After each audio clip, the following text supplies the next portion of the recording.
love about Austin is that it is a massive entrepreneurial city, and it's full of startups, huge businesses that are up and coming and growing. And one of the ones that has just been on my radar left and right. In fact, my best friend back in Idaho hits me up like a month ago, and he's like, have you seen this company, Freewater? It's awesome. They're giving out free water, and it's this and that. So I am super excited to have the man behind Freewater himself, Mr. Josh Cliffords. Thanks for having me. It's a great name. Great name, too. Yes, Josh. So, you know, like I said, first time I heard about it was a little bit, probably 2 months now. And I was so intrigued by it. Free water. You're giving out water for free. And so how did this all originate? Originate is a little while back. I'm 37. For my 30th birthday, I sold everything I owned to do a trip around the world. Wow. And my goal was 100 countries in 4 years. Oh, wow. I was approaching a quarter of the way done with that trip. I was in Rome for 5 minutes, and I met these two Nigerian refugees, these two brothers. Their story was so sad. I canceled the rest of my trip around the world to make a nonprofit organization in Europe called Save the Refugees. Okay. And I was really raw at that time. It was my first time fundraising money through the internet. I was doing it through Facebook, GoFundMe, mechanisms like that. And we helped more than 10,000 refugees in 18 months. And now, other than giving aid, our job was to be their friend. Part of being their friend is like, how the fuck did you become a refugee? Yeah. And roughly 20 or 25% of them said they left their country because they didn't have water, food, or medicine. And that was really eye-opening. It was like, wow, this is a really big issue. So I tried to Google, like, how many people die every year because they don't have water, food, or medicine. Number doesn't pop up. So we had to guesstimate, do a ton of research, and we put it at 40 or 50 million lives a year. Wow. Now, meanwhile, the phenomenon in the US is we're the biggest food wasters in the world. 30% of all food from the supermarket shelf goes into the trash because it's too expensive. 30%. So I was like, how could we prevent that waste? How could we solve these people's problems, which no one else, the governments aren't solving it, without a penny of tax dollars? And the original goal was to make it as simple as getting a free slice of pizza or a free beer. I was like, who doesn't want free beer and free pizza? And so if you could do that, that's scalable. And so that's where it all began. Okay. And so free water is just the first product of our future free supermarkets. Oh, so that's the long-term goal. Yeah, we're launching free beer next in the state of Texas. Oh, yeah. Free beer that donates to charity. You. And so our why, again, is we donate 10 cents per water to build water wells for people in need. We guesstimate it's 10 billion or less to end the global water crisis permanently. That means build a water well for 800 million people around the world. When 10% of Americans save money and drink our free product, we're donating billions of dollars a year. And so bam, once we achieve that 10% rule, a few years later, global water crisis permanently done. Solved. But every free product, free beer, free pizza, free legal marijuana, free this, free that, they're all going to have their own causes. So we just want to save 10% of Americans' money, and with that, we get to donate a bunch to charity. That's amazing. Have you ever heard of something like that? That is wild. That is insane. And so how long has this been going on now that you started this? It took me 2.5, 3 years to invent everything because there's different processes for different types of products. Then it took me a while to get traction. Everyone's like, you're fucking crazy. It's not possible. That's how it starts. And so now we've really been distributing water for about a year, and we're one of the hottest startups in Austin. And where do you collect the water from? From the clouds. No. Today we outsource aluminum bottles and paper cartons from different manufacturers across the United States. We didn't want to make water free and do it in a plastic bottle. Yeah. And so eventually we'll start manufacturing the product ourselves. Then we'll start different types of alternative packaging, because the goal is to create long-term the world's first 100% hemp packaging. Oh, yeah. You can't. I'm so just amazed that hemp is still not a thing, because it grows so fast, and it's like reusable, and it's, what is it? It's like safe for the. It's got between 50 and 100,000 industrial use cases. Oh yeah, I mean, people are building houses with them. Exactly. It's and there's so many different uses for it. Like there's people making shoes, bricks. Hemp bricks are strong, and it's what is it? It's naturally insulated, and it's not being used enough, and it just baffles me that people are using all this artificial stuff that causes sickness and has to be, replaced, real soon and things like that. And so with Freewater, obviously the name free, I grew up and, back home in Idaho. And one of the things I always heard was nothing's free in this world. Nothing's free. And so with this, obviously there has to be some form of expense that goes into it. So where does Freewater collect its income to produce all this? How do you make it free? So first things first, it's actually negatively priced. So it's our parent company is called Better Than Free because our products are better than free because it's free and it donates to charity and we still make money. So this you should look at this as like 110, 115% off. That's great. And so we're the world's first negatively priced consumables, however you want to put that, right? And so today all the money comes from advertising, and that's just the physical real estate, right? We don't sell the water, we give it away, we sell the real estate. Yep. Next step after that, we'll start adding our media and e-commerce platform. So then we'll charge 2 to 3% for all purchases on our platform. So you buy a t-shirt, a computer, or a car off the can, 2 to 3%. You buy F-150 off the can, we make $1,000 or more in commission off of a water that was already profitable. But it just kind of keeps going from there. If you look at, what's your iPhone? Your iPhone is hardware, or whether it's a Samsung or whatever. I got an iPhone. Yeah, so I don't do that Android shit. So it's hardware you can't live without, right? Absolutely. What's water, food, and medicine? Also hardware you can't live without. In here, you have an app store, and Apple charges 30% of every app in there. We're creating a new type of app store that lives on non-electronic products that's QR code based. So with Google, you enter Google by typing something in the search bar. With us in the future, this new type of app stores through that QR code. Wow.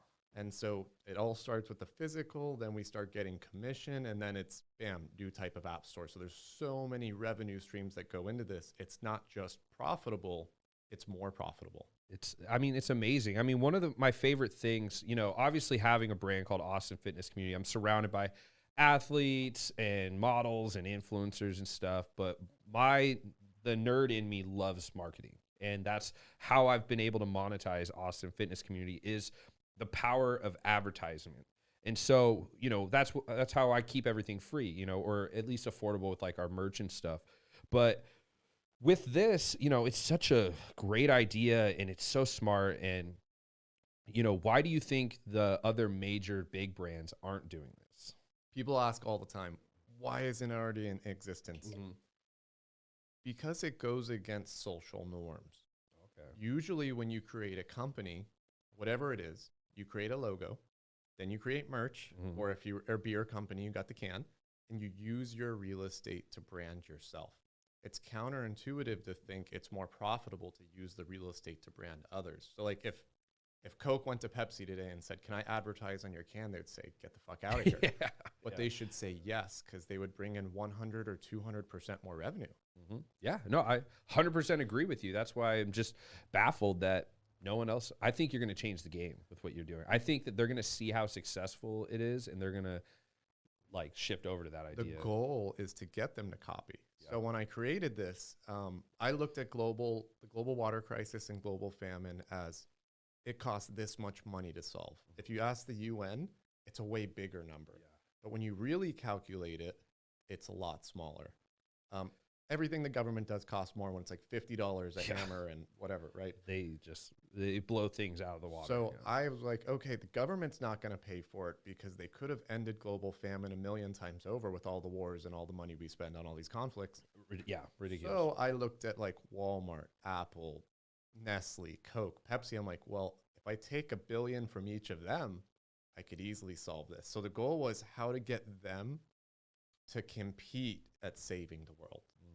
And so what I realized is if you go negative, there's only one way to make a product negatively priced, like beyond free. I either have to pay you to drink that water or I have to pay a donation to charity. But direct payment or donation, that's the only way you could go negative. So I was like, what I need to do is I just need to figure out a way to make it more profitable in the negative world. Because when people try to compete with us, what are you going to compete at? You're competing at who could treat the consumer better and who could build up the community and who could donate more to charity. That's the dick measuring competition we want to be involved in. Yeah, no, I love it, man. No, I'm eating this up because, you know, I just, with a company that wants to advertise with you, you know, and they see that it's growing and it's getting the popularity. How would a company say I want to put our logo on here and we want to get out, like, how does the advertisement work? Like, do they do it off like a brand? So for example, like when we sell advertisement for this show, it's based off of an episode quantity. So do you do it like off of bottles, like how many bottles they'll be able to get it on? And how would a company track that ROI? It depends on so price is based on the number of units, aluminum bottles or paper cartons, because we do offer both. Both have their pros and cons. Artwork complexity. We include a couple hours of artwork, but some people you put the artwork together. Yeah, but some people have had jobs that required like 25 hours of artwork. We charge extra for that once you go beyond those 2-3 hours. Now, are we distributing it or are you distributing it? What's the quantity?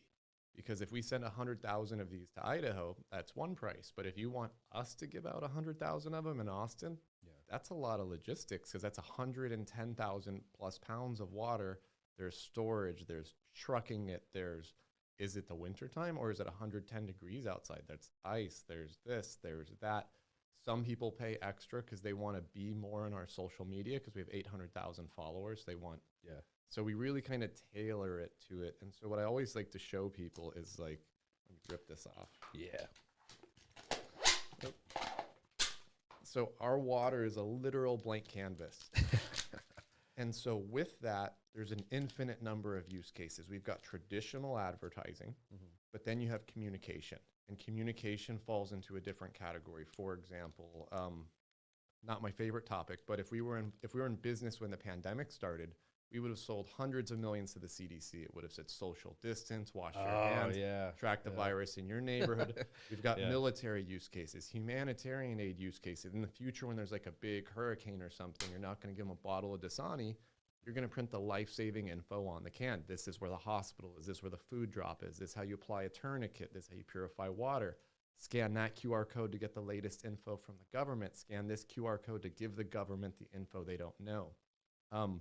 Next month, we're going to scrape the internet and get a list of every company in the United States that gives their employees bottled water, because they pay for it, right? Yeah. We're going to go to them and be like, hey, how's that Fiji water making your business run more smoothly?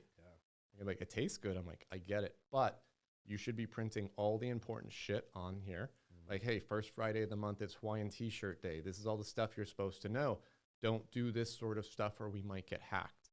So for zero money out of pocket, because they're already paying for bottled water, now you've done all these additionals for them. So there's communication, and then there's traditional marketing, and then there's kind of everything in between. So that's what's so cool about not using your real estate to brand yourself.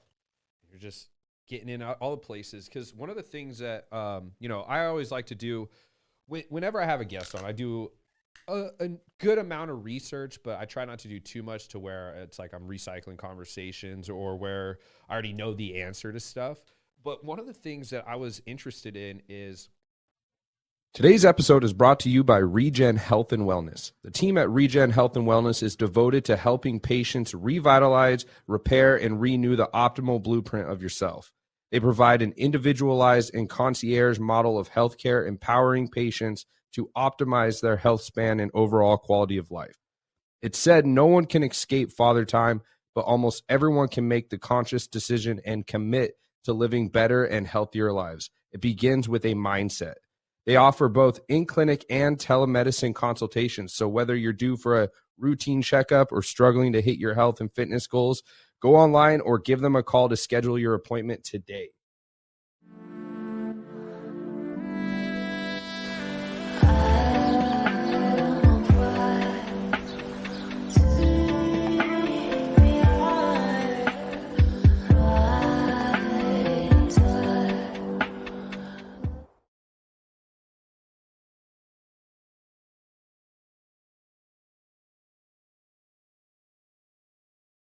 If you're starting to move towards retailing and getting into that, how does a company essentially, like, are they going to have to purchase it at a wholesale price and then, they can't sell it? So is this going to come back to what you were saying where they have the option to advertise, like customize their bottle? I guess your question is, why would a HEB distribute Freewater? Why would Whole Foods or Walmart?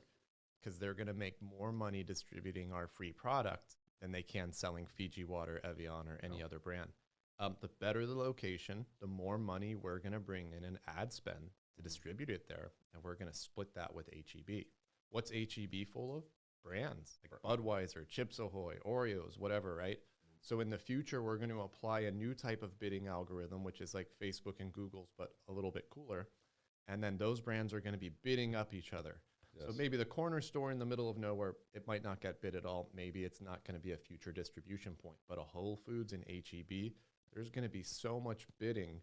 We're going to be able to probably pay them as much or more than their usual profit margins are for selling water or whatever it is, beer, and we're getting to beer next. But free products brings in more foot traffic. Yep. More foot traffic means more products sold. Maybe they say, hey, every customer, no matter what you buy, you get a 6-pack or a free water. You're going to look at it and you're going to be like, oh, 2 cases of beer for the price of 1. Get back in line, you buy more shit. Yeah. And then we also happen to donate 10 cents per bottle. An HEB or a Whole Foods location, single location might save 10,000 lives a year. So they get the PR, they get the increased foot traffic, they make more money, they sell more products. This is unreal, right? Wow. Man, and I thought I was good at marketing. We just break a lot. Reinvented a lot of new rules. No, and I love it. That's I think your biggest strength with all this, just in my opinion, is, and it's where I see a lot of weaknesses with a lot of startups and stuff, is you're not greedy. Like, you don't have this, like, your mindset, and I think how you got into it, what you're saying with the Nigerian brothers and the refugees, is you just want to help people. And you kind of broke the code of, like, I can make a business profitable and big and just help out everyone and make everything free. And, I was watching, kind of coming back to what I was saying with, doing research, and I was watching an interview you did, and you were talking about 2 things that I thought was interesting for our listeners to hear is BVRE and AVRE. Mm-hmm. So we'll start with BVRE. What is BVRE? Okay, first things first. I hate advertising. Yeah. So when I created this company, it was like, how can you take an industry that you hate and try to use it for benefit? Yep. So that's first things first. Also, I've created ways to make all these products free in the future with no ads, and we still make money. Mm-hmm. So this was how we're getting it going. We aim to disrupt our current model with ad-free model in the future. We still make money. So BVRE and AVRE describe different ways of making products free or negatively priced. I've created 25 or more ways to do it. It's not just a couple. There's probably an infinite number of ways if you really think about it and solve it. But these were the quickest to A to B. So BVRE is below the value of the real estate. It's any product you transform the real estate into communication or advertising. It covers the cost to manufacture, distribute, our donation to charity, sales team's commission, and our profit. It's a lot of things. This works for water, soda, beer, legal marijuana, fruits, vegetables, groceries, toiletries, household cleaning items, Windex, or any of that sort of shit. Low-end generic pharmaceuticals, the Advil, Tylenol, cough syrup, the cheaper stuff. Clothing, if you want your clothes to be covered in ads, but a lot of people don't. Yeah. But it also doesn't work for just tiny or cheaper items.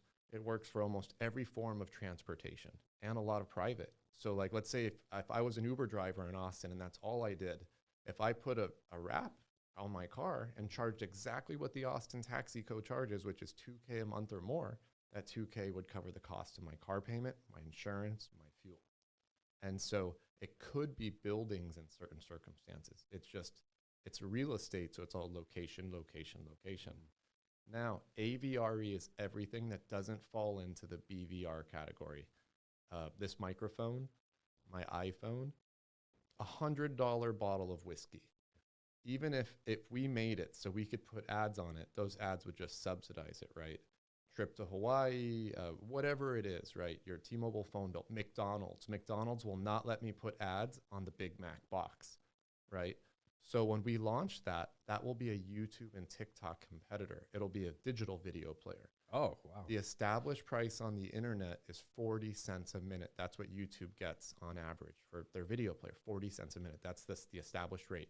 We're going to charge 40 cents a minute, but pay our audience 37 of those cents, meaning once we have enough advertisers in the bank, the average American gets paid $22 an hour to watch ads. So we get paid to watch the ads. $22 an hour. So now imagine, so it's not going to be for everybody. Yeah. But like before my mom passed away, she had 3 master's degrees and she was disabled. She couldn't get a job at Walmart as a greeter. She would have watched ads for a penny an hour if she really could have. And so for a lot of people, that's life-changing money. So now imagine a Visa card in your wallet that you could charge at $20 or more an hour. Now let's say you already had $1,000 saved up. You swipe it at Whole Foods, swipe it at the Apple Store, Big Tech's Gym, whatever. Hey. Right? You get to zero. Yeah. You could go into debt. But if you don't pay it back before the end of the month, we just charge you that difference. And so you'll be able to swipe that everywhere. Yeah. The only places that wouldn't accept it are places that only take cash. And that's getting harder and harder to find these days. So we're not just Everything's digital. We're not just making our products free or negatively priced. We're making everything free because we want to force McDonald's. We want to force Whole Foods. We want to force them to go negative. We want to increase their customers by giving people access to their products that wouldn't otherwise have it. But then we want to open their eyes to like, holy fuck, this is way more profitable. Yeah. Let's make McDonald's free. Let's make Taco Bell free. Let's make HEB free. Let's compete with this crazy free company. And that's what we want people to do. We want people to compete with us. And so at first, I predict that you'll see Coca-Cola and people start putting ads on the packaging, and they'll just subsidize the price. And to try to make it feel good, they'll be like, we'll donate a nickel to whatever. But with Coca-Cola's economy of scale, a nickel per unit, that's world-changing money. Yeah. But then eventually they'll have to come fight with us because we have the best deal. Yeah. And we're going to make Coke free whether they want to or not. Whether they put the ads on it or not, you could just watch a few videos in your phone. Yeah. Not like YouTube. Now it's free. Yeah. And so we're basically forcing them to comply. Yeah. You're kind of, it's between a rock and a hard place. Or Darwinism. Yeah. No, and I mean, I love it. It's and like. So I'm not a big believer in forced socialism. I believe if the government like imposed such that, so companies would leave. Yeah. Well, socialism is forced, it's a forced agenda. What you're doing is you're creating basically a whole new, something I've never could have even conceptualized. And you're allowing the freedom in the option for people to partake versus socialism is you don't get an option. Like this is what you're doing and we're taking your money and forcing it into this. We just wanted to kind of use capitalism against itself. Yeah. And I wanted to create an outcome where I had more ways to win. Usually in business, I had one way to win. That was make money in the past. With this one, we're trying to save the world, quote unquote. So we needed more ways to win. So I was like, okay, I got to create an outcome where the worst possible situation. What if Amazon puts us out of business by opening a better free supermarket that donates more money to charity? If that happens, we save 50 million lives a year. We help the environment, and who the fuck cares? Losing is still winning. Exactly. Yeah. And so we're pretty confident that we've created that scenario. If we quit right now, which we wouldn't, people from all around the world are already copying, trying to copy.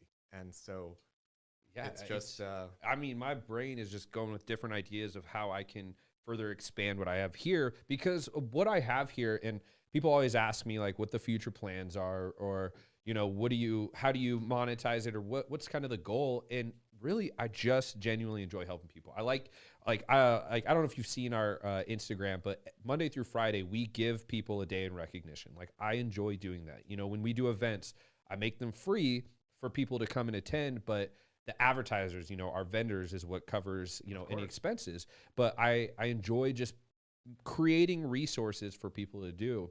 So I love everything you're saying. And so you are saying that you donate to a charity. Now, is the charity yours or is it to a separate company that you work with directly? It's not ours. At the moment, we've donated everything to Well Aware. They're a grassroots Austin-based nonprofit that builds water wells. Why them? Because they have 100% guarantee on their work. Before this, I just thought, hey, building a water well. but it's something like 60% of all the water wells built by American nonprofits or whatever in Africa in the last decade fail within the first 180 days. Either because the pipes are too crappy, the system's too shitty, but when they fail, they don't fix it. And so I wanted to make sure, okay, we're going to build water wells. Like, it's going to be there for life. Like, we could pay a little extra, who cares? But just guarantee that it. Yeah. It's like, well, you don't want to waste your money, too, on something that's going to. Totally. Right? Have you visited any of these sites yet? No, but next year will hopefully be the year for that. And so this year we just built 2 water wells, which we're super happy about. 2 water projects. Next year, the goal is 100. Then after that, 1,000. Then 10,000. And so. Just until they're fully Now sustainable. in 2023, we've got a lot of deals brewing that are for 600K units or 1 million units in itself. So once we start closing larger and larger deals, every one of those deals, it's like, bam, you just save 10,000 lives, bam, 20,000 lives. And so super excited about all of that. No, I mean, it's such a great thing that you're doing. And I love the fact that it keeps coming back to helping people out, you know, whether we've succeed or which I have no doubt that you'll succeed. You know, it's always, how can we help people? How do we save lives? Because, you know, I remember when people were calling out Elon Musk, they're like, why can't you just solve world hunger, this and that? And he said, or what did they say? It was like, it costs this much. The UN wanted him to, well, and his response, he said, was give you me guys a, were gonna a waste breakdown. the money. Yeah. But when you look at the UN's figures, to end global famine, they're saying these massive numbers, but they're not saying to end it permanently. Now, for me, I don't want to sound like a conspiracy theorist, but I personally believe the reason why the water crisis and all these things don't exist is because these are publicly traded commodities. Yeah. It's like diamonds and De Beers. They have to keep it artificially suppressed, or what the fuck is it worth? Yeah. Now, water has the highest markup of any product in the United States. If you spend $1 on a bottle of water, you paid 2,000 times the price. That's the equivalent of paying $2 million for an iPhone. So it's like we're disrupting the market that has by far the highest price. But if you look at the countries that have the biggest water scarcity issues, people are spending 40, 50% of their salary on water. Well, it's like when they used to jack the prices up when there would be like a tsunami or a tornado or a hurricane, and all of a sudden these gas stations are charging $50 for a case of water. No, we were just in Jackson, Mississippi, which is like the next Flint, Michigan, and people were selling water cases for $50 there. And so look how all these lakes and stuff are drying up in the US. These big water, they're like sharpening their teeth to the day where the tap breaks, because they're not going to sell it for 2,000 times the price. They're going to try to go 50,000 times the price. I think that's pretty fucked up. Yeah. Oh, it's awful. I mean, it's greed at its finest, you know, and I think that that's the problem. And I think that's why capitalism gets such a bad name, is because of how often they jack up prices and mark things up and take advantage of people that are struggling, because all they see is a profit margin. They just see numbers. So we wanted to, so my goal as the creator of this is to prove to the world it's more profitable to do the right thing than the wrong thing. Because it's one thing to do good, but some people just care about money. Yeah. And so usually socially conscious products or organic products, they cost more. That's why we're like, we got to have the cheapest product that makes the most money. And we're always committed to having the most negatively priced product. One day someone's going to be like, hey, fuck you, our water's negative 120% off. We'll go 125 that day. Because I see a future where all of our products are negative 150, negative 160, negative 170, but they're still so profitable.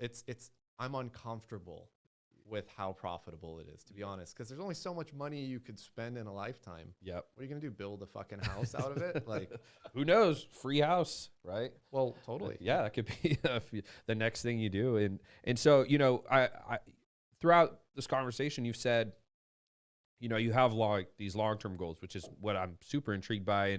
And before you know, we kind of jump into the free market and beer, I'd heard that you'd mentioned in a previous interview about vending machines as well. And so, you know, with the plan of vending machines, how do you plan to like keep someone from just cleaning it out in one?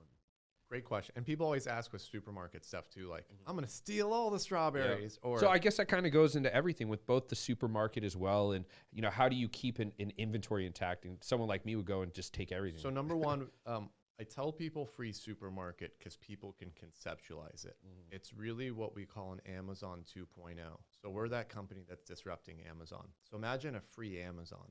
Yeah. I don't say free Amazon because people say like, well, what do you mean Amazon without fees? It's like, no, free fucking Amazon. And so, so it'll be delivered directly to your doorstep. And with Amazon, with Facebook, you can have an anonymous account. With Amazon, you can't because your debit card's connected to it, and you could buy alcohol on Amazon. So you need to make sure that you're 21, right? And so we're gonna know. You can buy alcohol on Amazon? Yeah, I didn't know that. Yeah, and so like we will know like, hey, there's a family of 7, and so with that said, we'll allot this many. You're not gonna be able to buy 1,000 bags, not buy because it's free, but you're not gonna be able to order 1,000 bags of potatoes because you don't. So there's a limit on it.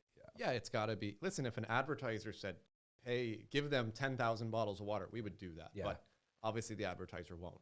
And so now, just because we're on the Amazon thing, one day when we have the Freewater going to your house, just because Amazon used books to create a new logistics network. Once they had the books going to your house, then they added CD-ROMs, T-shirts. Many years later, now it's the Amazon we know today.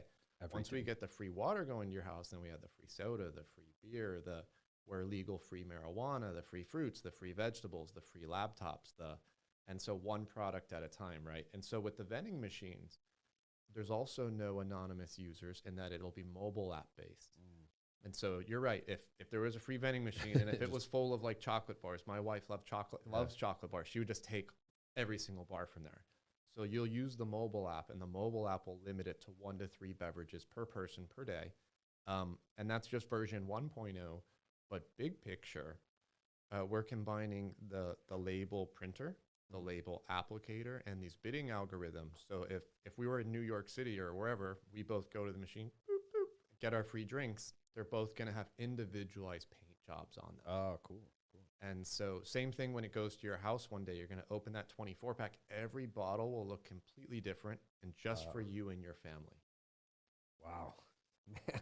The power of advertisement. So how do you keep something like that from being annoying though? Because like whenever I'm like working out and when I do cardio, I get so bored. So I want to watch YouTube, and I hate the ads that I can't skip. And I sit there and I almost want to leave and go watch another video. So first things first, with the BVRE product, this is like as not annoying as it gets. Yeah, these are fine. It's like, hey, drink this beer because instead of it saying Budweiser, it says Nike. Sure, right? Now with the AVRE products, it's the YouTube experience. But I mean, hey, $22 an hour is $22 an hour. Yeah, you're incentivizing people to watch versus forcing them. Yeah. So again, what's the best way to put this? Okay, so our customers come to us. They ask for a free water. They're happy and shocked that it's free.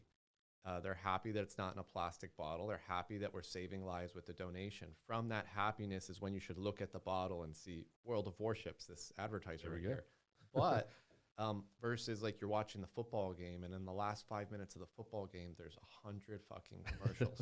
That's an inconvenience, right? And even if you want what's in that commercial, you psychologically have to get past the fact that they inconvenienced you versus happy, smiling. That's when you should absorb the ad.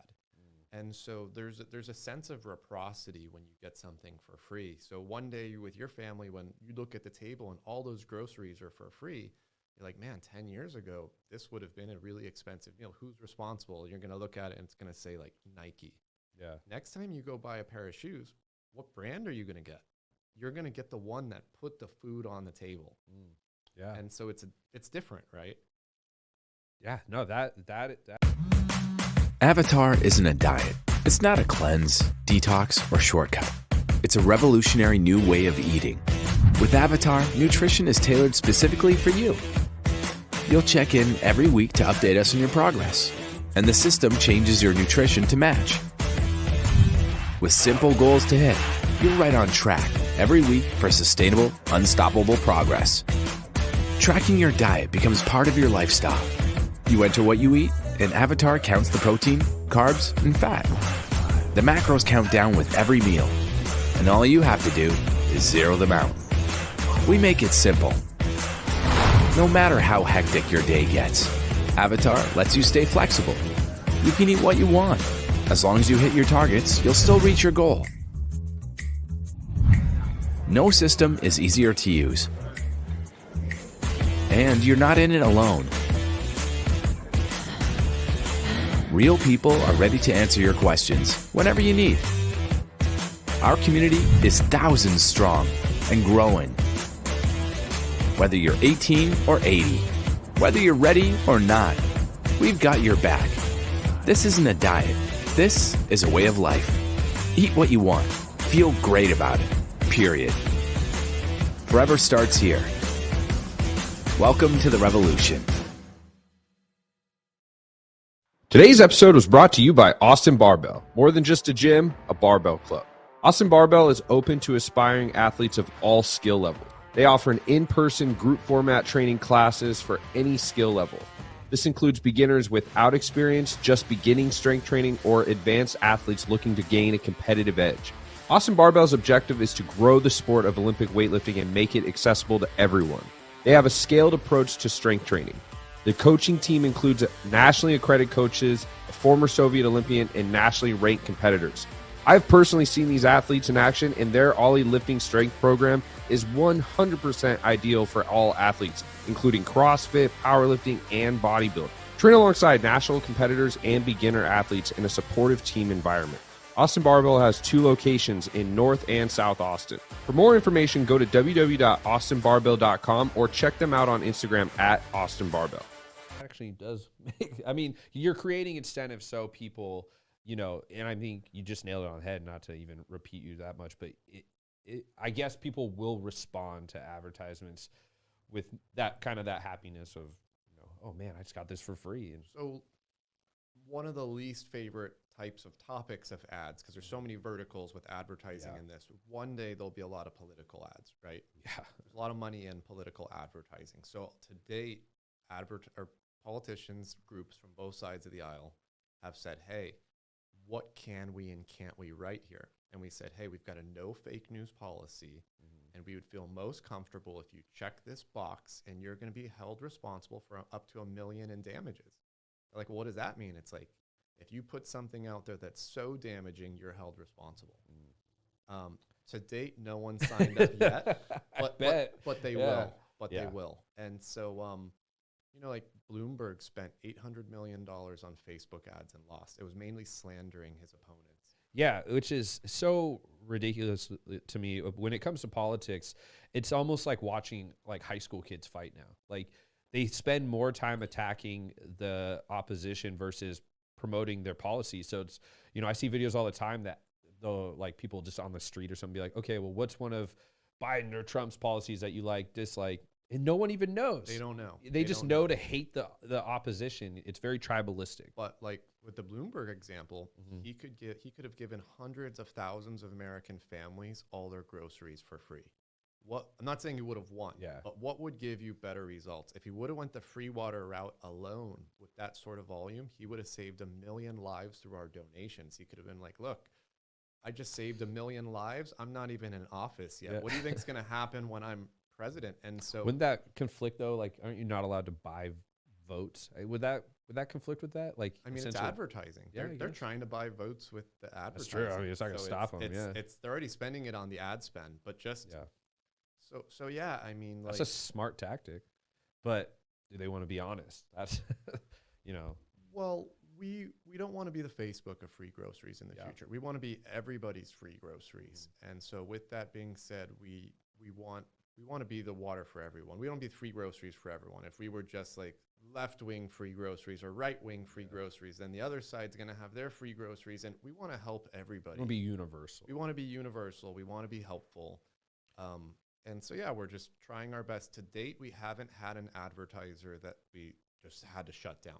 I was going to ask, is there like a line that you drew where there's people that you just go, we can't do that? It's all about the distribution point in the audience too. So we've had advertisers with like legal cannabis shops. And so you go and you buy a bag of weed and they give you a free water and it's got ads on it for more products in the shop. That's cool. But what if they said, oh, we're going to buy this and we're going to distribute it at elementary school? We'd have to say no, right? So it's all about the distribution point and how they're utilizing it. We pretty much just have a no hate policy. We're trying to keep it at no hate. Well, yeah, I mean, that doesn't do And so good for then anyone. people just ask us, like, who defines no hate?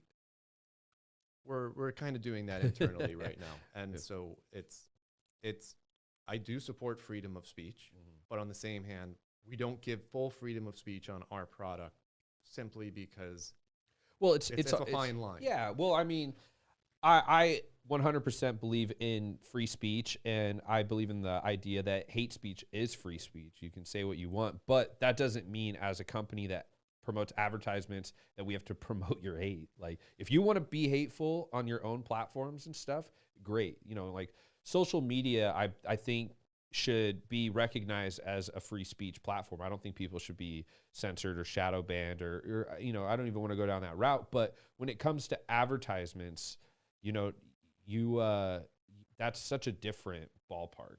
Someone reached out recently and said, "Hey, I want to reach out to Rumble and have Rumble advertise.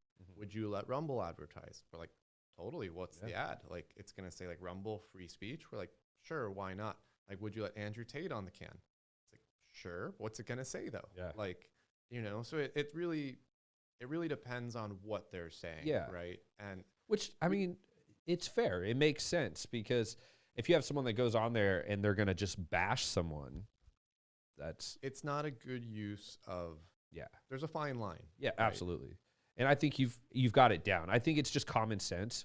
A lot of people now, especially with like the Twitter takeover, something we were talking about earlier and stuff, you know, you have to, at some point, it also becomes the responsibility of the user. And you have to hold them accountable. But yeah, I think overall, we want to be fair. Right? Yeah. We want to be fair. And we want to represent everybody. But like, it's common sense, which I think lacks nowadays. When we onboard new people into the company, one of the questions that I ask them, other than like, first things first, are you willing to work with anybody, all top walks of life? Because we want to be a very fair company, comfortable, everybody happy. Yeah. But I'm like, could you be okay if your least favorite politician advertised? I always ask people that. Smart. But not in a fake news way, like, hey, just vote for me. Yeah. And most people say sure. But my wife has said, if you let this certain person advertise, I'm going to divorce you. But as I told her, like, are you going to fly to Kenya where we're currently building the water wells and go tell those people they're literally going to die of thirst because we didn't let some politician advertise a non-fake news ad? I'm not going to do that. Yeah. Because if they say, hey, we're going to order 10 million waters, that's $1 million for charity. That's going to save so many lives. I'm not going to be that person to go tell those people. It's not your responsibility. You know, it comes because we're making the donations to charity and those lives are at stake. So you completely transform their lives by helping them in that way. Like, I also have to measure that in the balance as well. So like what they're saying, distribution point, what the QR codes link to, how many lives are they going to transform? Like, it kind of all has to go into that equation. I don't think Google ever considers those things because they're not donating to save those lives. So, and they don't really care. It's just like, hey, give us that money. We'll say whatever you want. Yeah. Well, and a lot of these companies that do, you know, like I go to Walmart or, you know, if I go out to eat or something, they say, do you want to donate to charity or so-and-so? They're pocketing, like, or they're using that as a tax write-off. That's like, that's kind of controversial as of late. Everywhere you go, it's like, do you want to donate? You want to round this up? And I'm like, no. Like, if I want to donate, I'll do it directly. But that's why we wanted to, again, a lot of people don't care about the environment. A lot of people don't care about charity, but a lot of people care about saving money. So that's why it was just like, hey, we got to make donating to charity as easy as saving money. That way, even if you don't care about anything, just by saving money on your groceries, you did a bunch of good deeds. Yeah, no. So when it comes to marketing and advertisements, do you think that social media do you think it's still on the incline or decline as far as like its effectiveness? Do you mean like using Facebook ads or organic social media promotion? I guess both, you know, if like, because every social media platform is now different, you know, like we were talking about earlier, TikTok, and how you're explaining it seems to be the more effective route versus Instagram or Facebook. So there's a difference between setting up an organic campaign. Mhm. Like I've got our company's socials and we post X number of posts per week. And there's a difference between paying for ads. Yeah. Do you think those work? Paying for ads? Yeah. It does. I feel like I've done it and I got nothing in return. Regardless of the advertising medium, whether it's a billboard or whatever it is, I always tell people whatever your offer is needs to be so good that it breaks the business owner's heart. If it's not good enough where it breaks the CEO's heart, no one's going to care.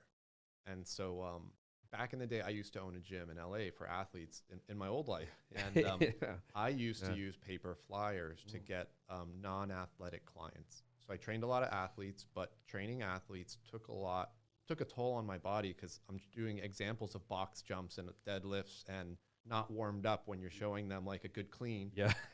But then I noticed, okay, well, super heavy obese people or senior citizens, they still pay me the same amount per hour. I don't have to do that.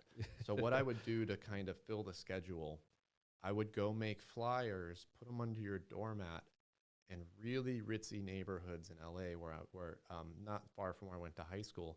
And I put an offer nobody could refuse. It was 2 weeks of personal training for free. 2 weeks. Wow. So up to 10 sessions. Usually a gym might give you Yeah, they usually give free. like the free one and it's more of Or like a free feel good. or a free assessment. Yeah. So they got the assessment and 10 free workouts and an exercise ball, exercise bands, and a foam roller, a good foam roller, like the, Yeah. So that value just on the ball, bands, and foam roller was 100. Plus, I was charging 100 per hour per session.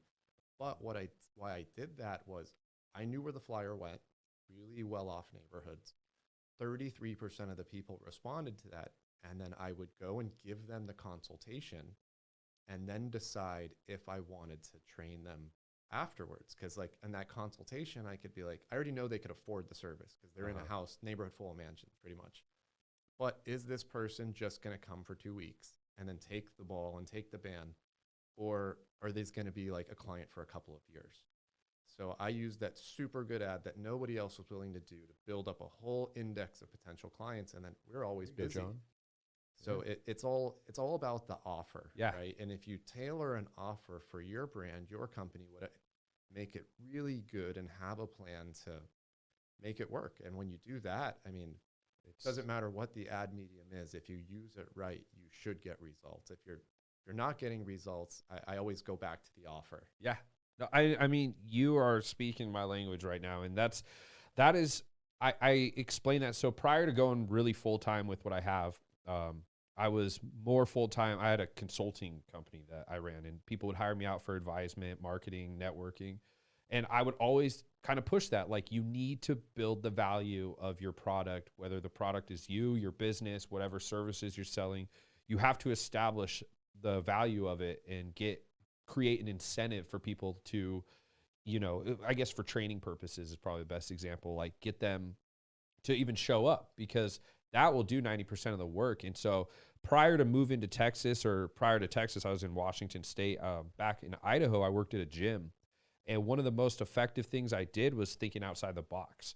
And, the average membership sales there, someone would sell like 28 to 30 a month. And I was doing about 90.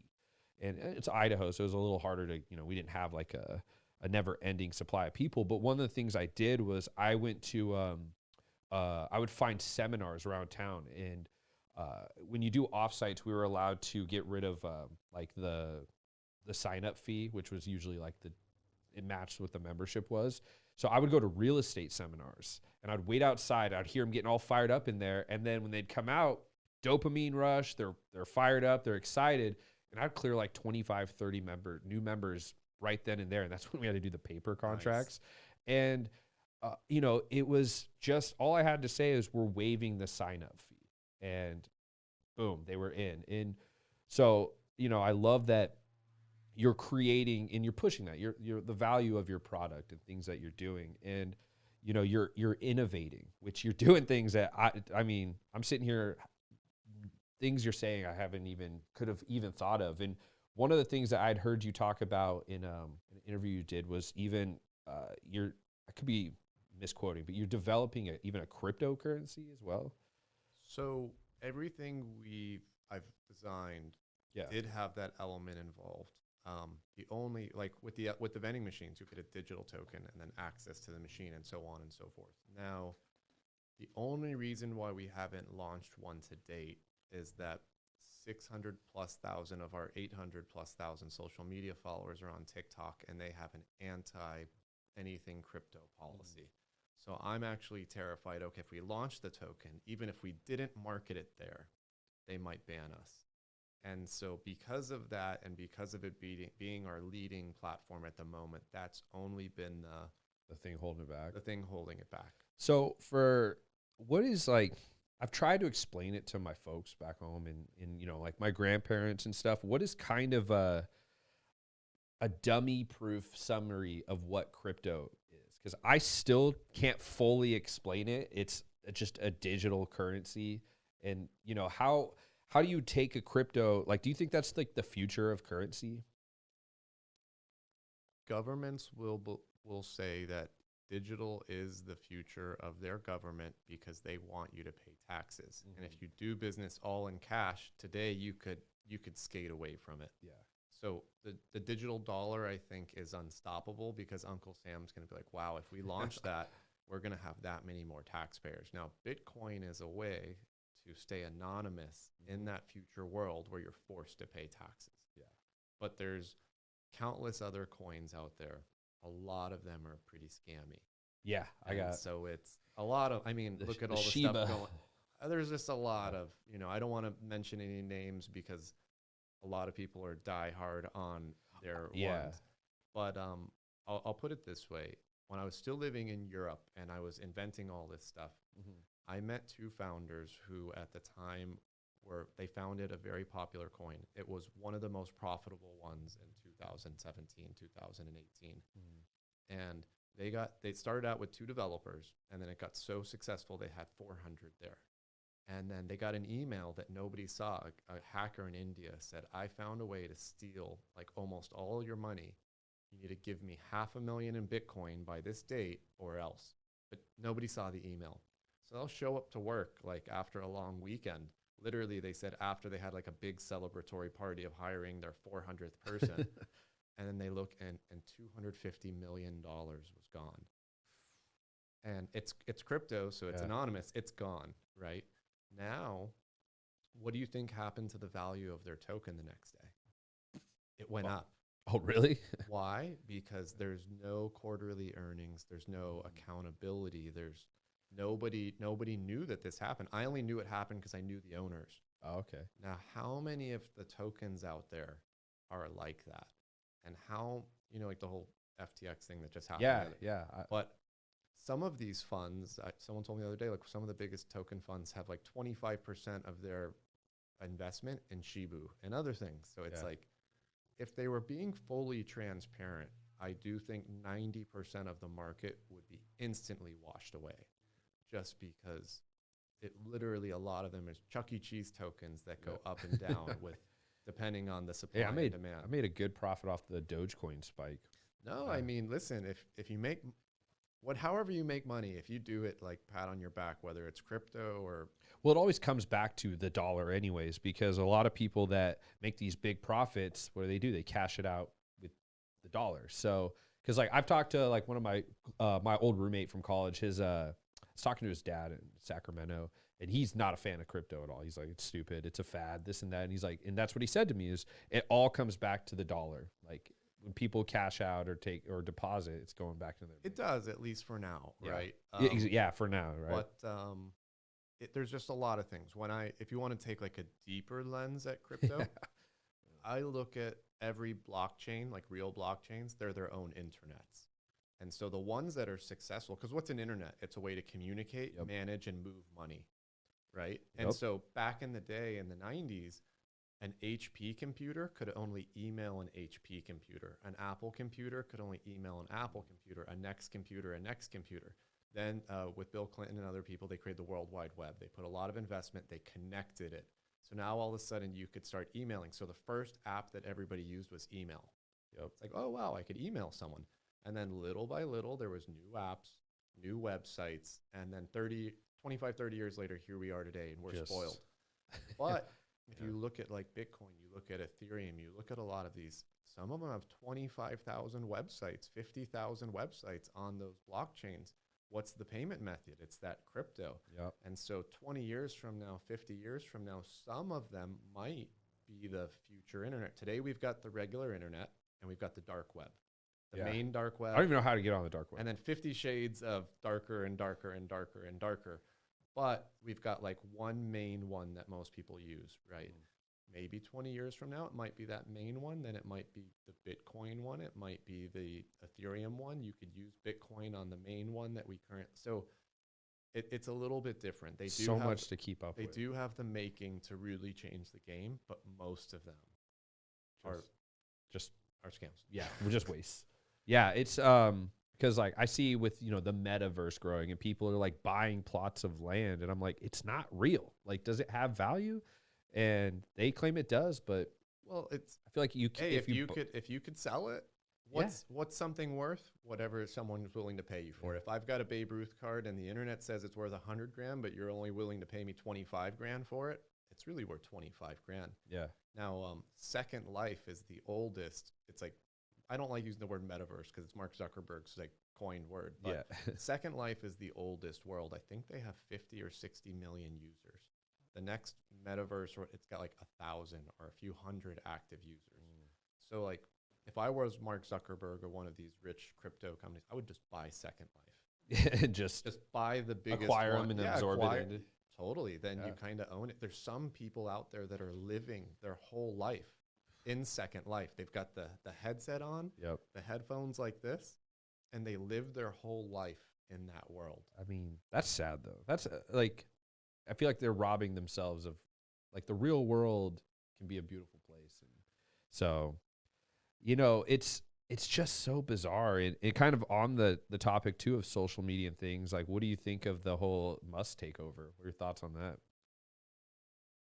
I really respect the technology that Elon has produced. I love technologies. Yeah. I love Apple. I love the iPhone. Oh, me too. Like, I love the iPhone. I try to convince my dad to get his phone for a minute now. Apple, the iPhone to me is like one of the greatest inventions of all time. Oh, for sure. I look at a lot of like Tesla's inventions, SpaceX, also at that category. Incredible, yeah.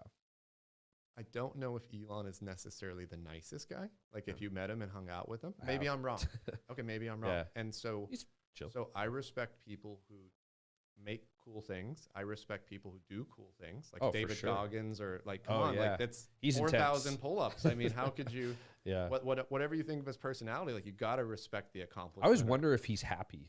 He always just seems so intense. I'm like, does this man smile, or like, does he have a good time?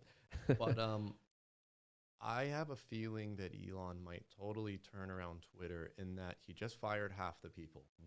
And if he could run, like from the consumer side of things, if you don't notice the difference in the quality of the app, like if it doesn't get buggy or whatever, he just turned it around because now he's running the app at the same quality, at least from the user's experience, with half of the payroll. Yeah. And so, but everything's down right now anyways. Like we're starting a recession, we're in it or starting in it or however they redefined it. So I do think he had to let a lot of people go. It's Twitter. It's not a... Well, Amazon's letting people go and Facebook and... But I mean, like with a self-driving car, there's a lot that goes into that. It's going down the road at 70. You don't want people to die. There's a lot of calculations. Twitter's a website. It's an app and a website. And so... I was just surprised he was even interested in buying it because when you look at current apps today that are really popular with TikTok and Instagram and Facebook, I feel is like starting to fade out, but it's become, people want to share their things. It's become very video based. It's become very picture based, image based, I guess. And so with Twitter, it's more just words, that's where a lot of its popularity is. It's very communication based just through text. And I wonder if he's going to continue that or if there's some idea to. Today's episode was sponsored by HulkBuilt Fitness. HulkBuilt is your go-to online coach for weight loss. HulkBuilt serves high-performing individuals who know how to work hard but who are just tired of putting themselves or their body to the wayside. They provide a holistic long-term approach where they teach you how to lose weight and keep it off. HulkBuilt combines fitness, nutrition, cardio, and mindset in an easy-to-follow plan. Now, if you're looking for shortcuts, quick fixes, or temporary results, HulkBuilt is not for you. Why keep trying to put all the pieces together on your own and wade through the bullshit? Instead, simply follow the plan and get results. Your HulkBuilt coach will be there with you every step of the way. If you're ready to take the next step, then go to Instagram at HulkBuilt and send a direct message. If you don't hear back within 24 hours, then all of their spots have been filled. Try HulkBuilt today. He talks about making it the WeChat of America. So WeChat is like Instagram meets Amazon meets TikTok meets it's an all-in-one app. Okay. And so I do believe he's trying to cut the fat on Twitter and then make it that. And so you're kind of combining, because you know how like social media influencers are trying to sell something anyways. Yeah. It just combines it that much closer when, let's say, TikTok is Amazon. But TikTok could do the same thing, right? Like TikTok next year could be like, hey, we're also Amazon too, or like an Amazon-like thing. So the closer you could bridge that connection to the influencer to the sale. Yeah. And Click China, on it and it automatically applies. And China does that. They've done it way better than we've done in the US. So I do think that's the goal. Yeah. But on the flip side, he likes Twitter. He's been on Twitter. That's like his place where he says stuff. Yeah. He's pretty funny on there too sometimes. And I think he was just kind of fed up with, I mean, who knows, like when he tweets something in the past before he owned it, he might get a cell phone call and they're just like, hey, watch your mouth. Like, yeah. And then eventually it might have just gotten to him where he was just like, you know what? Screw you guys. I'm buying it and I'm firing all of you. Yeah. Well, I think a lot of it too is there's always the censorship argument or conversation. And I think from a business perspective, I would have to know what his like long-term plan is to understand the idea of purchasing it, because I wouldn't think that he would purchase it just because he disagreed with the platform's rules. I think that I don't think so either, but you never know with billionaires, right? Yeah. But I know his technologies better than most because I'm in tech, and so I'll dive deeper into his stuff. Tesla cars and everything, he's building his own future app store. Like how I'm telling you this is going to be an app store, guess what? He's got his own hardware you can't live without. And in those Tesla cars will be their own app store as well. And so in every app that's in that app store, he's going to be charging 30%. Have you driven one? A Tesla? I have. I've driven a lot. We ordered 25 Cybertrucks. What? Yeah, we pre-ordered 25 self-driving Cybertrucks. Have you been out to the Gigafactory? We went to GigaFest. Oh, I was there too. The grand opening. Yeah. I was there. It was wild. That's where I got to meet him and cool stuff. Yeah, it was. Yeah, so knowing he would be famously late on the Cybertruck, we ordered 25. We reserved them initially at between the $7,000 and $10,000 FSD software package. So now I think it's at 15. So we've gained $100,000 in equity before the cars have come out. Yeah. But we're going to apply this model to that. And so the payments on those trucks, let's say if it's like $800 or $900 a month or whatever it is, we're going to cover those trucks in ads. Yeah. And we're going to put ads like on the sides. The whole truck, other than a couple Freewater logos, is going to be real estate. And so we'll get $2,000 plus a month for those.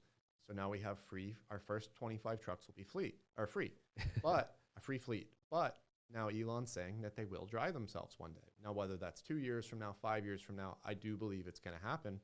And so guess what? Now we've got free trucks. And when they're not delivering free water and free groceries, we're going to have them be robo-taxis. Yeah. So we're going to have free trucks that pay us to own them, negatively priced trucks, just like our negatively priced water. So the same principle applies to everything, whether it's renewable energy or you name it. And so one of the reasons how we're going to be able to give people free groceries in the future with no ads, we're going to be making so much money with free electricity and all these other things that it ties into.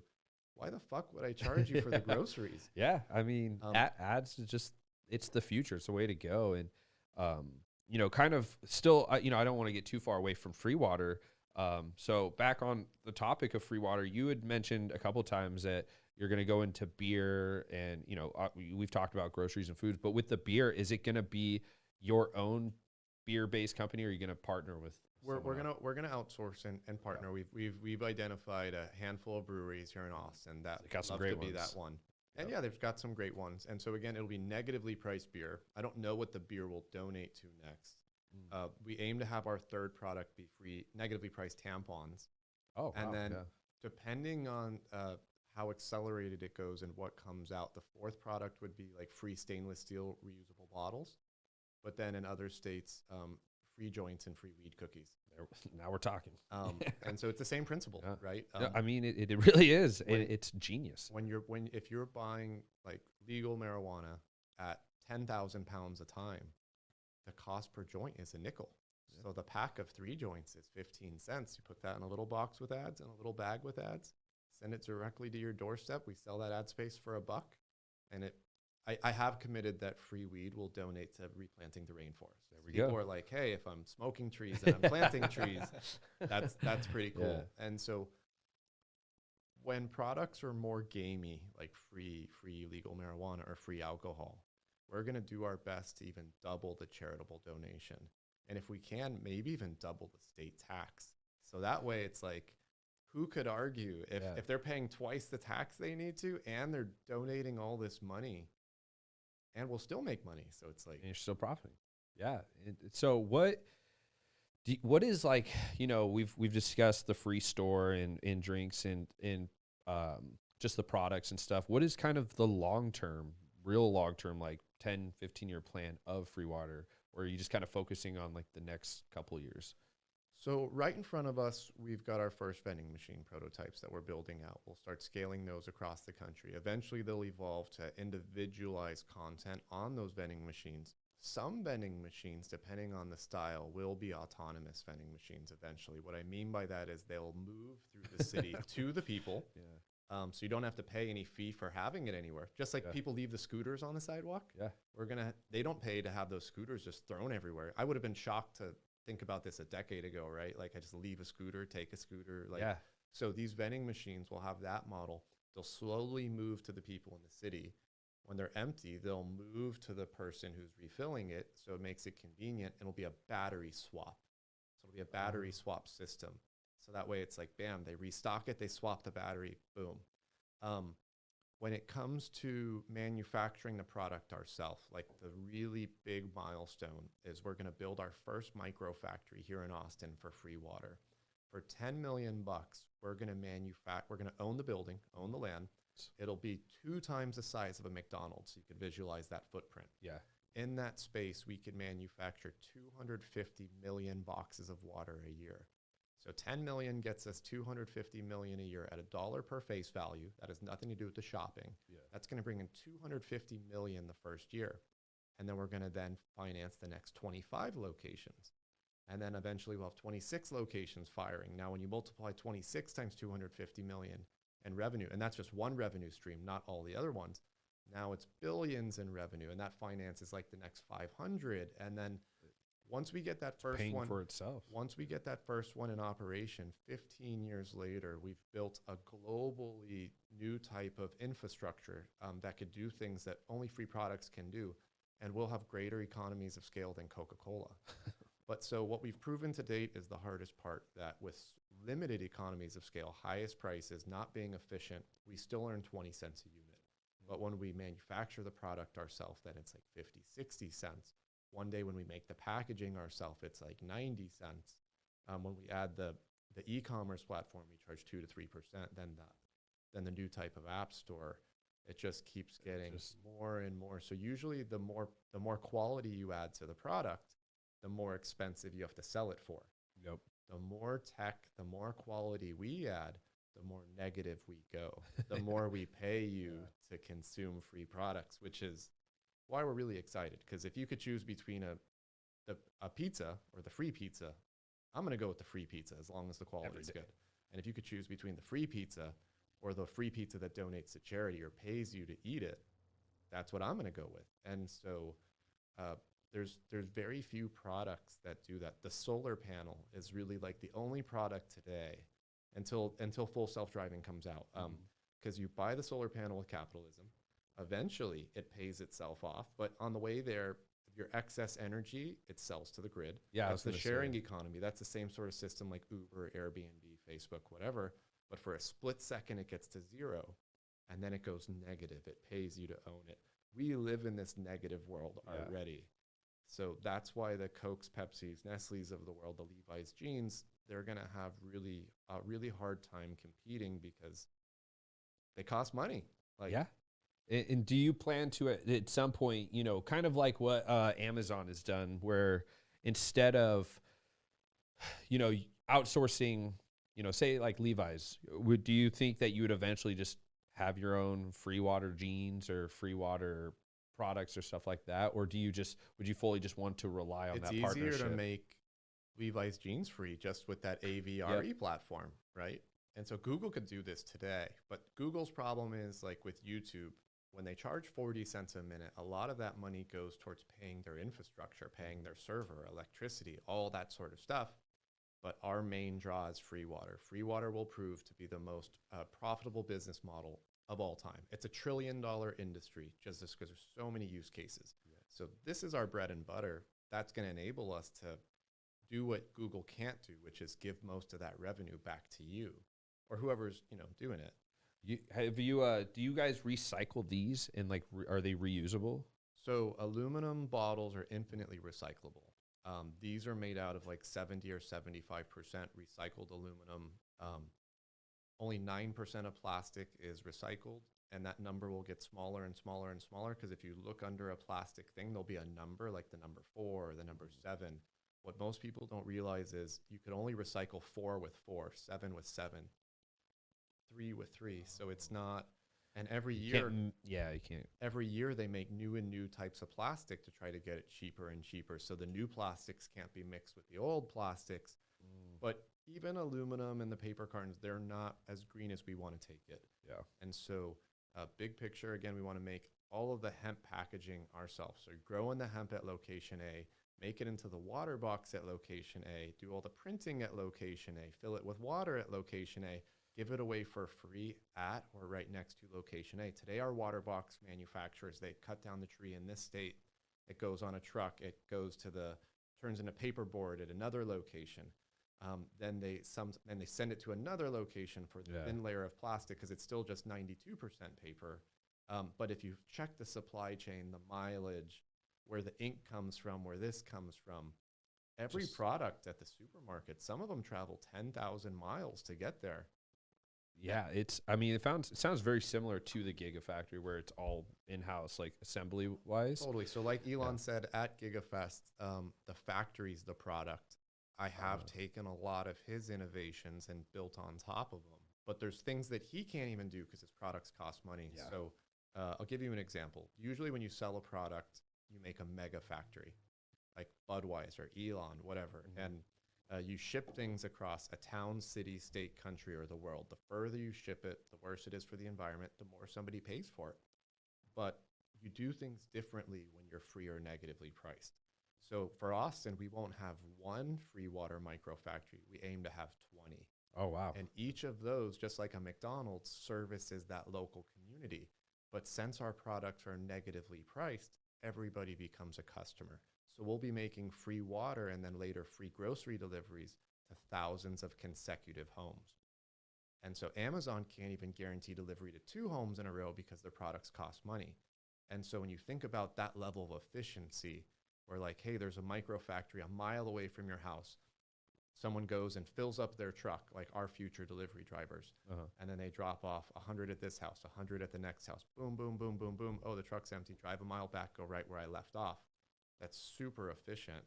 And then one day at full realization, it'll be fully circular. So a different day we'll go house to house. We're going to pick up the trash ourselves, recycle it ourselves. It's just total efficiency. To create an incentive too for, you know, customers to bring these back to whatever factory. Totally. Well, the possibilities are endless, right? And so especially one day when we're doing it all from hemp, because with the water boxes, it's still 92% paper, 8% plastic and foil. In the future, that'll all be from that same plant, and then we could bring it back. And oh yeah, I mean, it's still kind of like I mentioned in the beginning. It baffles me that hemp is not used more. Is it like a legality issue? Is it still because it's, you know, attached to the marijuana restrictions and laws, or is it just people are down? It's getting bigger and bigger. Yeah. But if you go to the Pack Expo, which is the biggest packaging convention in the world in Vegas, it's 99% plastic. And there's just a fraction of non-plastic options. And in general, in business, they call it the innovator's dilemma. It's like you're making billions of dollars a year. A lot of people aren't willing to try something else. Yeah. And so Jack Ma, the founder of Alibaba, I like what he used to say. He said, good entrepreneurs are smart enough to put a new roof on your house on a sunny, amazing day. But the way it typically works is people wait for the rainstorm or the thunder and lightning storm. They have no other options, so they're gonna. So smart people are building the future when the good times are coming. Companies that aren't as innovative, they're just doing what they do. Eventually, someone's gonna put you out of business. So, yeah, I mean, and you're absolutely right. And you know, with the advertisement too, what are some of the, if you can even say, which I imagine you could, like some of the biggest companies that you've worked with so far? This one's pretty cool because this is our first video game. Yeah. And I just love the artwork on this. It looks dope. We did an ad for Warner Brothers when I first got going, but that one was just out of pocket. They had reached out. They said, hey, how much for 50,000 waters? Didn't hear back from them. Then just because they said, oh, we lost our budget for that TV show. And I was just like, hey, I've got a little available real estate. Why don't you just try it out for free? So we put the TV show on there. Smart. We just did Amplify Credit Union, like decent sized Texas bank, bigger and bigger options. It's now that the company's taken on a life of its own, there's 14 of us. I'm not in every deal, so I can't even tell you every advertiser we've had just because I like not touching the deals. Before I had to do everything, and now I'm going to work, and like deals are happening without me, which is awesome. And so, but a lot of the biggest companies in the world have reached out. They're starting to talk to us. Head of innovation of one of the biggest banks in the U.S. flew out 6 months ago to buy me breakfast just to like pick my brain on how ask me questions. How will this affect banking? And his response was, I'm the head of innovation for one of the most conservative banks in the world. Everyone here is talking about your company. Yeah. I've been hearing it nonstop. But he's lately. like, imagine Amazon, imagine Pepsi. If we're talking about it, everybody is. And so we're really happy to. And they can't touch what you have because like I see companies that start to blow up and then a company like Amazon or Walmart absorbs them and then just makes it an Amazon product. But like you're mentioning earlier. Well, okay. So number one, we have an organic following. Yep. We don't pay for advertising. It's all done organically. We've gained 800,000 social media followers across all platforms in a little over a year. We'll break into 1 million probably first quarter of next year, then 10 probably not far after because people like free stuff that donates to charity. But an established company like Pepsi, they can't do organic social media posts. So I make a post in 5 minutes myself. I throw it up there. It costs me 5 minutes of my time. A Pepsi would have this whole production. They would spend millions of dollars to make the video. And they would pay TikTok to have it pushed out. So their video budget-wise, they're $10 million maybe to get the results that we pull off for free. Yep. So we do that. But big picture, the reason why Coca-Cola can't copy us, their stock will plummet. Yep. Because like when Facebook changed their business model to Meta, look what happened to them. The stock market doesn't like when an established juggernaut pivots. Yep. And so if they take their logo off of the bottle that's been there for more than 100 years, their stock will plummet. Yep. And so that's like kind of their thing. Like, do we copy them? But what about our logo? It's been there forever. And then their executives are probably like, would you let Pepsi advertise on there? I don't. And so there's social norms in it. There's stockholders. It's pretty. You don't have to deal with any of that. It's a social experiment, right? Yeah. Because we want them to copy. When Coca-Cola does copy one day, we're going to throw the biggest party in Austin. Yeah, I'll be there. I love partying. Well, and then I guess kind of in a conclusion, you know, we've talked a lot about Freewater and marketing and stuff, but one of the things that a lot of people that listen to the show enjoy is, you know, learning more about the individual. And so I guess, you know, with you, like what, in kind of a big summary, what is the motivation behind this? What is your why? Like why go through all this, you know? And I know that the Nigerian brothers, the refugees kind of inspired you, but like, what is your why? What keeps you motivated to continue to make this a business? When we help Americans save money with free groceries, our donations are going to equate to 100,000 lives we save every day. We're going to save 50 million lives a year. So for me, I run on guilt. So it's like that alone keeps me motivated. But let's just talk about free supermarkets. 30% of all US groceries go straight from the supermarket shelf and into the trash. So free supermarkets is going to cut USA food waste by 30% or 70 billion a year. But it's much more than that, because maybe that piece of fish or avocado came from Argentina. So it's like all the fuel it took to get it to America, to wrap it in plastic, just to have 30% of it go into the trash. So there's this environmental impact. Plus it's the donations that we're going to donate to. And that's really been the driving force. Like I don't give a fuck about the money. I run on guilt, but on the same side, I'm an entrepreneur, and I knew if this wasn't more profitable, people wouldn't want to copy, people wouldn't want to invest, people wouldn't want to participate. So I had to combine that. I had to, like Tom shoes, those great company, you know, but expensive shoes. Yeah, I used to sell Expensive shoes though, right? And so we took that model and we were just like, what if Tom's shoes were free? You got a free pair of shoes and they gave a free pair of shoes. That was more the way we wanted to go about it. And so, yeah, it's just trying to do that. I was tired 5 years ago. I was tired of waiting for like a president to quote unquote save the world, or Elon Musk or someone to quote unquote save the world. I was just like, is it going to happen? I didn't want to hold my breath anymore. And then the guilt of me, when I realized what I had created and what I could do, the first thing I did was I was like, I don't want to do that. Yeah. But I had a lot of stuff going into that. Like 5 years ago, I didn't know how to type or use a computer because I was a jock my whole life. Yeah. I was always scared of computers. So it's like, how am I going to be a tech CEO if I can't even type? So I was like, no way, I'm not going to do this. Also, do you want to disrupt big water, big food, big everything? That kind of sounded dangerous. So I didn't want to do it. It just seemed too hard, too dangerous, too whatever.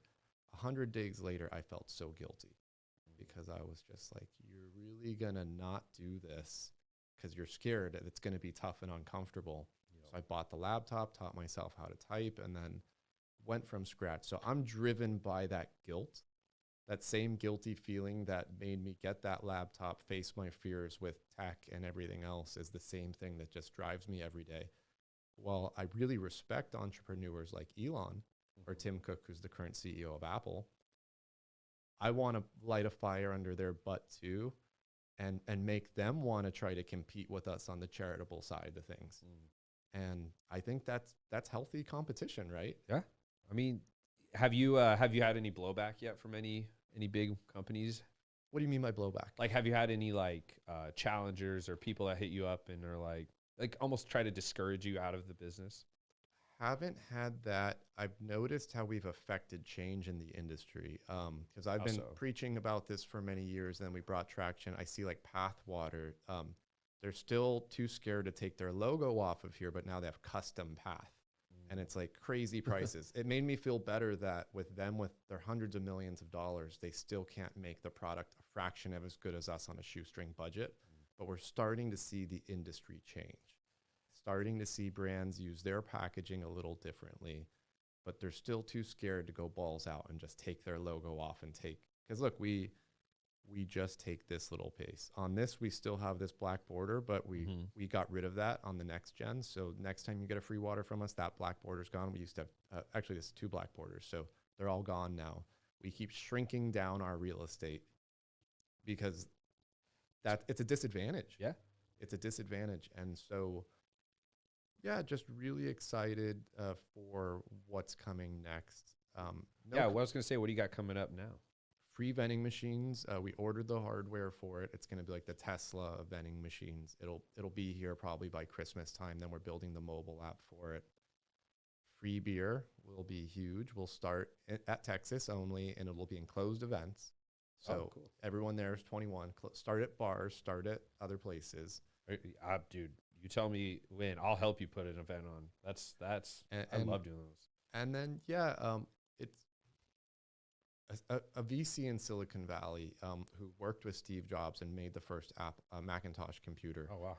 what he told me was, you're the first. And because you're the first, you're going to have to score 10 or 20 times the touchdowns to prove yourself, to get that $10 million capital raise, to build that first micro factory. But then after you prove it, it's going to be so easy for everybody else. Yep.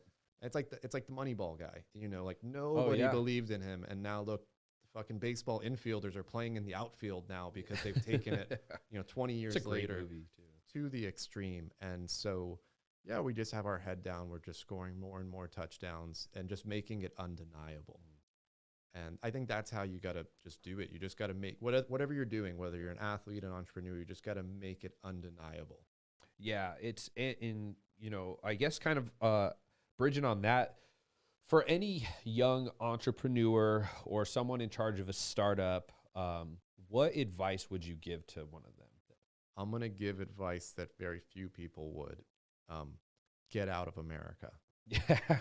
If you're just starting out and maybe you just have the thought of an idea or you're not there yet, go live on the beach in Thailand. Or I was living in Eastern Europe when I invented this. My rent was between $150 and $300 a month for fully furnished apartments. So I had unlimited time to invent everything. There was no pressure. When you're living in another country, you have more of an open mind. It's like a culture shock. There's things you're learning every day. You're happy because you can't run out of money in that situation. And from that good experience, happiness feeling where you have all the time in the world, for me, that was crucial on inventing stuff versus I've got a lot of friends, they'll quit working at Google or Facebook and they're like, okay, I've got 9 months to invent something. I don't know what it is. And in Austin, it's expensive. And then eventually it's like poker, like you just get killed by the blinds. And so if you don't have a family, if you're in, if you could do it, go somewhere that's cheap. There's almost always a cheaper country. Thailand, like the exchange is crazy, I heard. Yeah. I mean, if you like the beach, go to a Thailand, go to a Bali, go to a Costa Rica. I got one buddy who's leaving here to go to Costa Rica for 6 months just because it's cheap. For me, Eastern Europe was great because I like more city life. And like in my wife's country in Serbia, we were living in downtown Belgrade. Our rent was like $400 a month. And I was like, let's go cheaper. So we went like 40 minutes out by bus, fully furnished apartment, like 700 square feet, 600 square feet, internet, cable, electricity, $150 a month. $150 a month. So it's like we couldn't run out of money there because we just ate at fancy restaurants, like went to the movies all the time, went out to a bar or whatever, whenever we wanted. For me, I'm not really creative if everything's bad. Yeah. And if you're worried about money and if all of your thought is just money, money, money, how are you going to invent something? Yeah. And so I always tell people, like, get the fuck out of America. And most people startups, if it's an app or a website, you don't need to be here. Yeah. Everything's tech, like digital now. Like you can still communicate and do everything that you could do here in a different country. Yeah. For us, we have to be here because it's physical. Yeah. Well, I was going to ask you too, like, how'd you end up in Austin? What made you come out here? So I tried my hardest to launch the company in Europe. I invented this stuff while living in Serbia and Montenegro. And I tried to launch Berlin and London just because I like the European lifestyle of being able to be a pedestrian. And I just like walking places. Yeah. I like the old stuff. I like looking at like different things that are interesting. But I failed trying to launch the company in Europe. The first reason why I failed was I couldn't communicate my vision as well as I could today, 5 years later, or how many years later. Number two, Europe is not as good for entrepreneurship as America. I would say what we do best here is entrepreneurship and have we have a culture of people going into a garage and coming out Apple computer. In Europe, I couldn't find people to join the company for equity. And when I spoke to venture capitalists and angel investors, they're like, this is Europe. We don't do innovation in Europe. Other than Skype, we're copycat investors. We wait to see it happen in America or China first. And when it's super safe and proven, then maybe we jump in. So after I failed an infinite number of times in Europe, then I went to Silicon Valley. And at first I was by myself because I was married, but my wife couldn't get a visa for a while. So have you ever seen the show Silicon Valley? No, but I hear it's a awesome. great show. Yeah. I was living in a hacker house, which is like a hostel for tech workers, in like a 1,300 square foot rundown home. There was 25 bunk beds, and my bunk bed was $1,100 a month. Oh, what? It was a hellhole, but everybody there worked at Google, Tesla, so I was able to really like pick their brains, make good friendships. I realized like instantly, okay, I'm on the right path because I saw what they were working on and nothing was even remotely close to it. Then my wife came. She also brought our cat Garfield from Europe. So the cat has a passport. We couldn't live in a hostel house like situation anymore. It was just too grimy. So then we got a studio in San Jose, and a 390 square foot studio was $1,850 a month. That's like nothing. That's the size of like this room. And so $1,850 a month for a shoebox. We were just like, okay, this isn't going to work. And then somebody said, you should go to Austin. This was like before the pandemic. I'm like, yeah. Why? They're like, well, they've got this like expression, keep Austin weird. Yeah. You want to make a free supermarket? That's pretty weird. You should take your weird free supermarket ideas and then go to Austin. And we lucked out because that was, I don't know, 4 months before the pandemic started. Oh, wow. Yeah. And so, yeah, this place changed after that. yeah. I moved here 2017 and it was amazing. Like I had fun. And I'm not saying Austin sucks now. And my lifestyle was different then because I didn't have all this. But I think because of COVID and everything that happened and all the policies in different states, it forced so many people here that it did change the culture. Yeah, totally. But it was helpful for me Yeah. because when the pandemic started, there was an opportunity. Everyone, like the first 2 weeks when no one knew what it was, you were waiting in line for like 2 hours to get into the supermarket. I was handing out a lot of free beer prototypes. There we go. So I'd buy beer, cut off the label, print a ghetto label. And when you couldn't go anywhere, I would just come and pitch you and be like, hey, here's a free beer. And you were like, really? Thanks. And then I would get feedback from them. And I would notice like, they'd be like, oh, my phone can't scan that QR code. And I'd look, be like, what kind of phone is that? I'd be like, oh, it's a 5-year-old Motorola Razr Max. And I realized, wait, old phones don't have good enough cameras. So I need to have like universal QR code size, whether it's a new phone or an old phone, they could scan it. That enabled me to kind of refine.